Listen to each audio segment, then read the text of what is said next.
All right, y'all, welcome back to the show. It's Anti-War Radio. I'm Scott Horton. I'm happy to welcome Matt Rothchild back to the show. He's the editor of The Progressive at progressive.org. And he's got a new piece we're running on antiwar.com today as well called, well, linking to it in the viewpoint section there. It's called Stop the Bombing of Libya. Welcome back, Matt. How are you? I'm doing fine, Scott. Thanks for having me back. Well, I really appreciate you joining us on the show today, and I really like the way you start this article out. It's the article's very brief and to the point, and you start out by describing the extent of the war going on over there, whatever the president wants to call it. And I think, geez, there's so many wars for people to keep up with. It can be hard. I was amazed when I saw your assertion here that NATO has conducted 11,500 sorties in Libya thus far.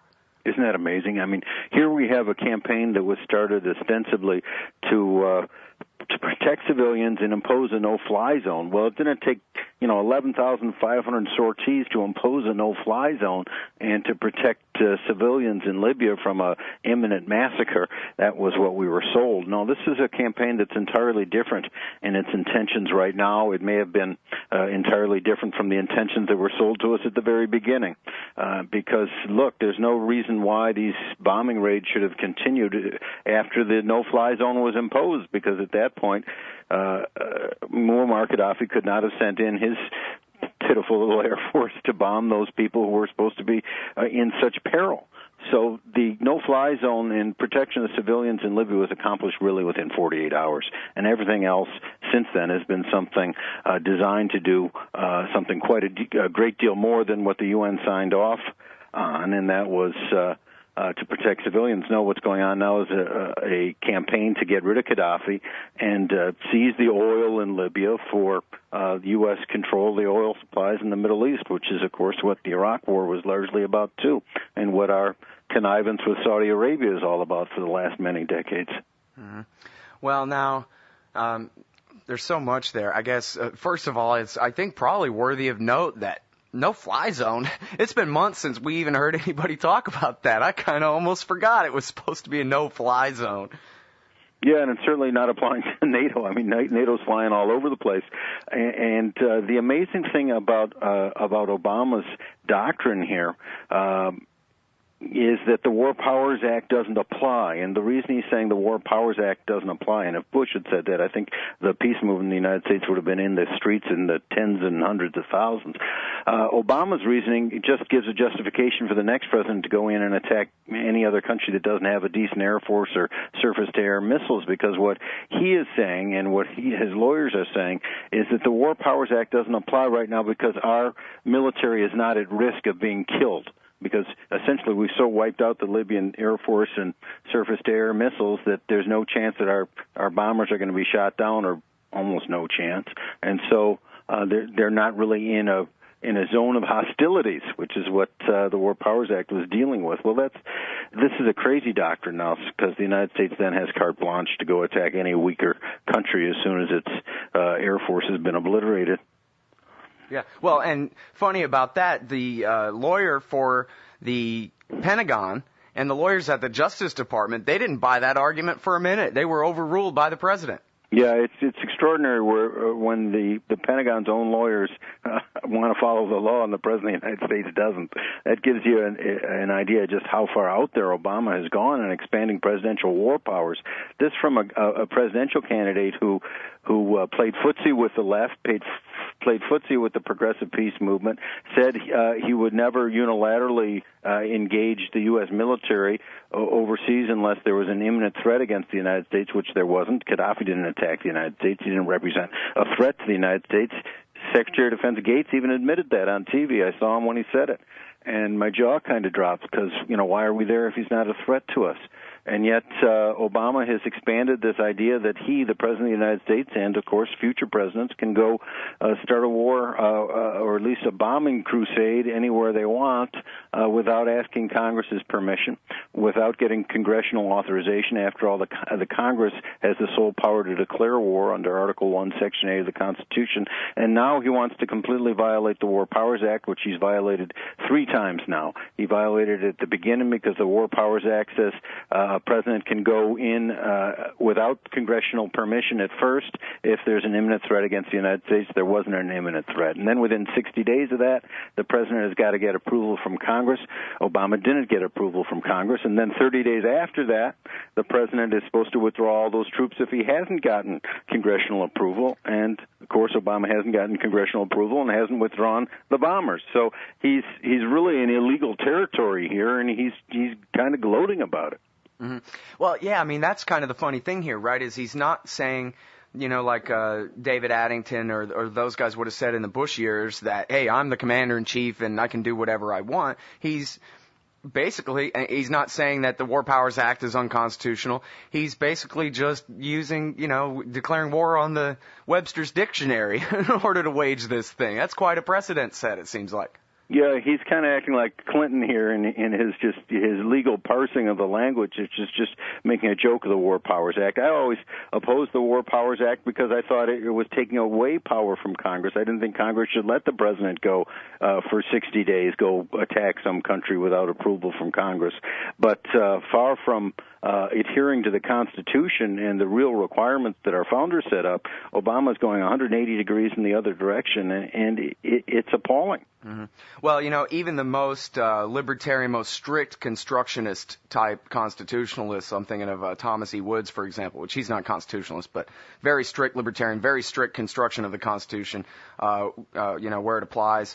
And he said that no one would refute the idea that if the French, sent their navy over here to start bombing our coast, and the Congress couldn't get back to D.C. in time, that the president would have the authority to repel an attack, to fight a defensive war until Congress could get there to authorize it. But there's just no question when it comes to starting a war that he must have a declaration of war from both houses of Congress. And it's been so long since we had a declaration of war. It's been since World War II, and the United States has been engaged in a lot of wars since then. And for people who took this requirement that the Constitution lays out in Article 1, Section 8, that Congress has the sole power to declare war, people who take that seriously, this is a huge illegal departure for presidents to be going on, whenever they feel like it. Essentially, I mean, obviously Bush did it several times, and where does this leave us as a democracy? We don't have a democracy. There was a good reason why the founders put in Congress as the one to have the power to declare war, because they understood that giving the president that power would be giving too much power, too much temptation to one person. That was the language out of Madison, too much temptation for one man. And clearly it's been too much temptation for Obama. Mm-hmm. And now, I'm going to pretend to play devil's advocate here for a minute. What about if he'd done nothing and Muammar Gaddafi had won that civil war in a very brutal fashion? Then wouldn't you be criticizing him for not doing something about it to save those people? Well, he may have been criticized for it, but why not ask Congress for a declaration of war then? And then if Congress doesn't approve, then that's the policy of the U.S. government. He can't unilaterally make the policy, and then it would be on Congress's hands that there was a brutal massacre that happened. It wouldn't be on his hands. I mean, we have to stand up at some point for democratic governance here in this country, and we also have to recognize that this is a civil war type situation, and is it the policy of the U.S. government that we're just going to go in and interfere in civil wars all over the world? And also, I'm not naive enough to think that there's a reason why, or not to think that there isn't a secret reason why we're there, and maybe that Libya has oil, and a lot of these other countries who've had civil wars don't have it, and the United States isn't intervening there. And then there's this whole question of placating Saudi Arabia, which was so upset that the United States let Mubarak get toppled democratically, and Obama was way behind the curve on that, but he didn't want to tick off the Saudis anymore, and the Saudis hate the Libyans, and so this was a way to distract international attention from this and placate the Saudis. Yeah, very good point there, and we'll have to leave it there as we go out to this break, but we'll be right back, everybody, with Matthew Rothschild, editor of the Progressive magazine. The website is progressive.org. The new piece is called Stop the Bombing of Libya. We're linking to it in the Viewpoint section today at antiwar.com, and we'll be right back after this. All right, y'all, welcome back to the show. It's Anti-War Radio. I'm Scott Horton, and I'm on the line with Matthew Rothchild, editor of the Progressive magazine. The website is progressive.org, and we're talking about this outrageous war in Libya.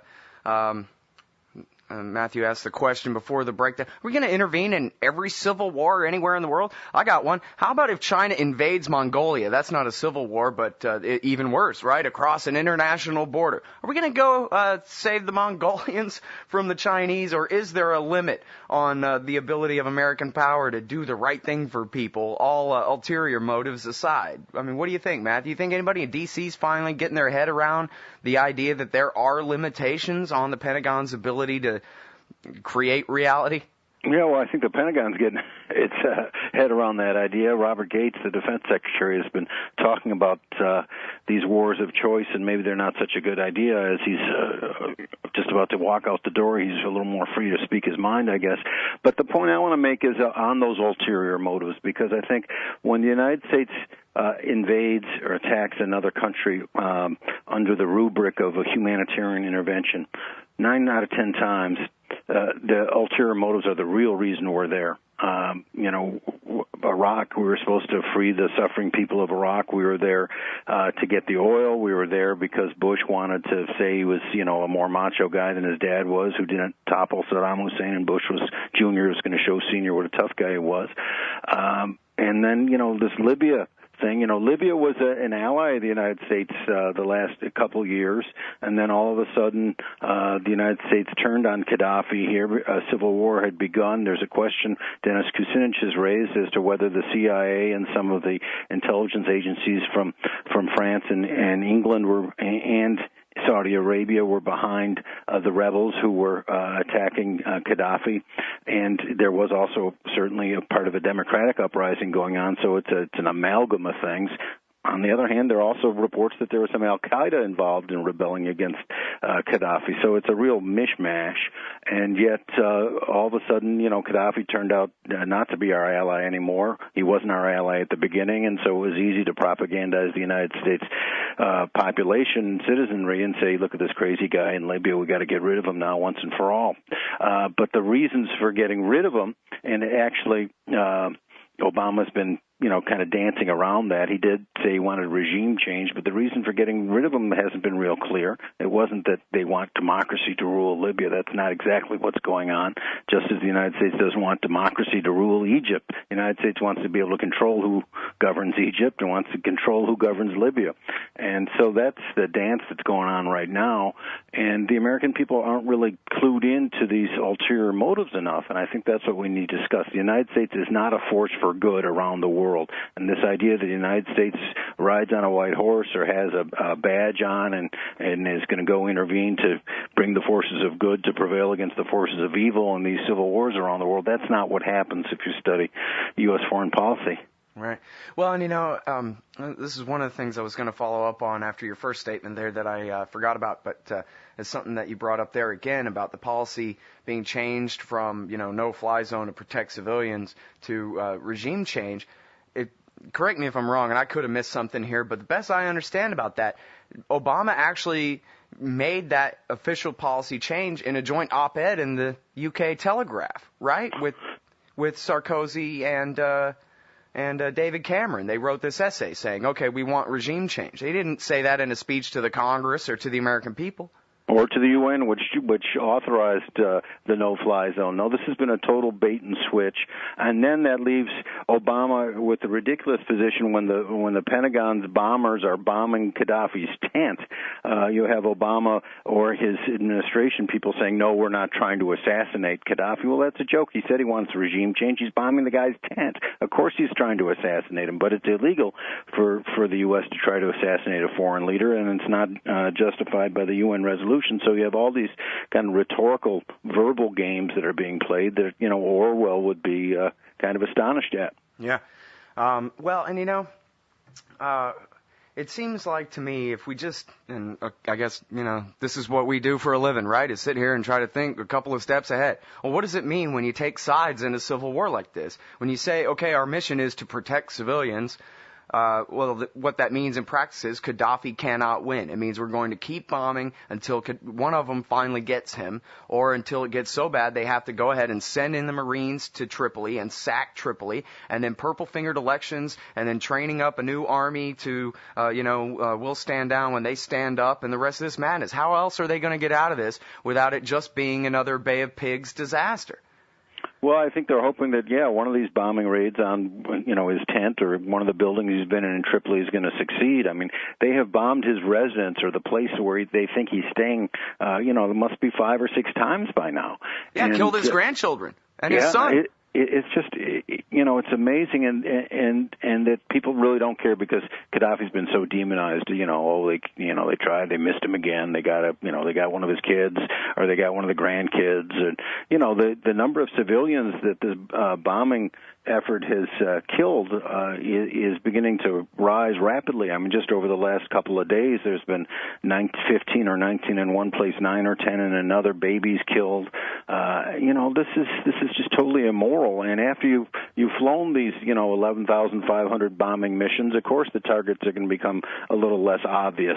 It's not like they're knocking out planes anymore that they needed to ground to establish the no-fly zone. No, that they've hit everything several times and over. And now they're just taking ridiculous risks with civilian lives. Yeah, I don't know if anybody's done a body count yet, but the war's certainly gone on for months. And I guess, they probably made the same mistake I did at the very beginning in thinking that this revolution was going to be successful. The protests started out, as you said, the Democratic ones, not the CIA-backed whatever, but just the people in the streets who really meant it and tried to overthrow him. They were looking good there for a couple of days until he started bombing them, and then that was pretty much the end of that. But I guess the Obama team thought if they could get in there that they could make pretty short work of the thing. Like Kosovo in '99. Oh, we'll bomb them for a couple of days and everything will be fine, and then it goes on for months. Yeah, I think presidents, even more so than the Pentagon, presidents tend to exaggerate the extent that a couple nights of bombing will do. And I think the Pentagon was more prudent. They were resisting this, and yet Obama pushed it. I mean, we got to count the number of wars he's in right now. I mean, he's in Iraq still. He's in Afghanistan still, no matter how many troops he's going to announce he's pulling out. And I'm very skeptical about how fast those troops are going to come out. He's in Libya. The United States is bombing Yemen, freely with these drones. It's bombing Pakistan with drones. I mean, that's 5 countries. Yeah, well, and don't forget Somalia, where we still, he sent, 80 tons of weapons to back the so-called transitional federal government that Dick Cheney and Condoleezza Rice created there. And I guess that's a proxy war. I don't know exactly how well that counts, but people are suffering terribly in Somalia because of the U.S. and continuing under Obama.